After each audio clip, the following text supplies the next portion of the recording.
a 13-7 lead, third quarter. Kirk Cousins. Oh, we like one-handed catches, don't we, Tim? I mean, this is filthy. That catch there by Adam Thielen. Back corner of the end zone, brings it in. Vikings cut it to 16-14, fourth quarter. Cousins, who are you looking for? Thielen, reward him after all that work. Vikings take a 21-16 lead. Still in the fourth, though. Can the Cowboys respond? Tony Pollard, 42 yards, Rob? Come on now. See you later. Races past the defense. After a two-point conversion, the Cowboys take a 24-21 lead, but Minnesota comes right back. Cousins going deep for the rookie. Justin Jefferson behind two defenders, 39-yard score, and the Vikings hand the Cowboys yet another L, 28-24. Or did they? 2 minutes to go. Cowboys, 4th and 6. Andy Dalton to Amari Cooper. That's a 10-yard gain. Drive still alive. 3rd and goal now. Dalton finds Dalton Schultz. So now the Cowboys lead 31-28. So Vikings, did you get too far ahead of yourselves? Next possession, 4th and 6. Under pressure, Cousins. No. Come on. Really? Like Sean Payton, what he saw in Taysom Hill. Like, you know, he was ahead of the curve. Cowboys get it 31-28. Here's Zeke. You know, it was definitely a win we needed. Can't even remember how long it's been since our last win, but you know, we've been struggling, but you know, today we put it together. We played 4 quarters of good football, and we pulled it out. Obviously, an excellent team win for us. Well, I'm just so happy for our players. You know, it's been you know, a year through a lot of ups and downs. So just so gratifying to see these men get the victory today, because they damn well earned it. That's for sure. All right, so the Cowboys snapped that 4-game losing skid, and at 3-7, decimated with injuries, all kind of stuff happening. They're just a half game out of first in the NFC East, and very much in the thick of things in the division, which is kind of tragic to say the least. But let's go to Minnesota here for a second, because they're going to feel as if they gave this game away. What did you make of their inability to close out a Cowboy squad who had been struggling? Man, it's tough, especially when they've gone on a run here. You gain confidence. You have the running game, killing it in the running game, and the play-action pass starts to work for you. So this one's tough. When they watch this tape, they're going to see about 4 or 5 plays that they want to just turn the film off and not even watch the rest of it, because it all comes down to those plays. And if they make them, they win the football game, plain and simple. But, Tim, if you're going to be a team that's trying to be on a roll and try to make a push for the playoffs, and you're facing a Cowboys squad that had lost, you know, with 5 games coming in, you've got to do something more than the Vikings did today, right? You absolutely do. Rob's right. You know, a lot of coaches will talk about gap plays, game-altering plays. You don't know when they're going to happen. There's only a handful of them in a game, and you need to make the play when it presents itself.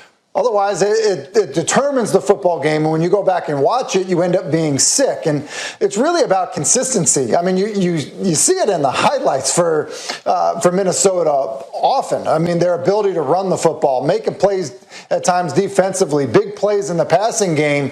But it just seems like there are these little breakdowns in their consistency, and what that usually amounts to is looking back, exactly like Rob is talking about, looking back at something and being like, man, if it was just that play here and that play there, and this thing is totally different. And so, yeah, that's the challenge. And it's kind of a mental toughness that you need your team to have, because you don't know when that game-altering play is gonna present itself. Yeah, you gave up 2 fourth-quarter touchdowns to a squad that's been struggling with all kind of things. It's not how you try to get it done if, again, you're supposed to be a squad that can make that push. Thanks for hanging out with us here on SportsCenter. Michael Leaves here along with Rob Ninkovich in studio. Tim Hasselbeck joining us as well, and we're getting closer and closer to the playoffs. We keep ticking off these games, but some of this drama we're seeing feels like playoff games right now, Ross. That's what we saw in Indy between the Packers and the Colts. Yeah, this was an exciting week of football, I'm telling you. The Packers and the Colts coming down to the end. We see it in overtime. Look, this is, at the end of the day, the Colts did a terrific job defensively at halftime.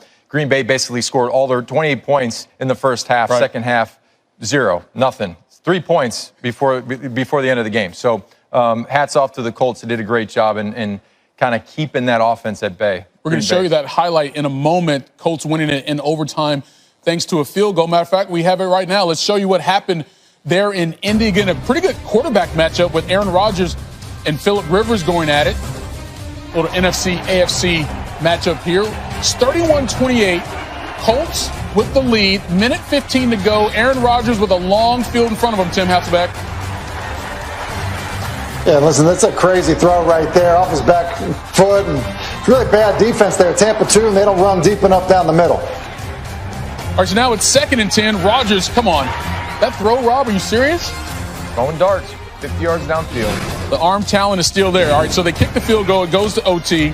They get the ball, and then here, they were just ready to get a first down, and the ball comes out.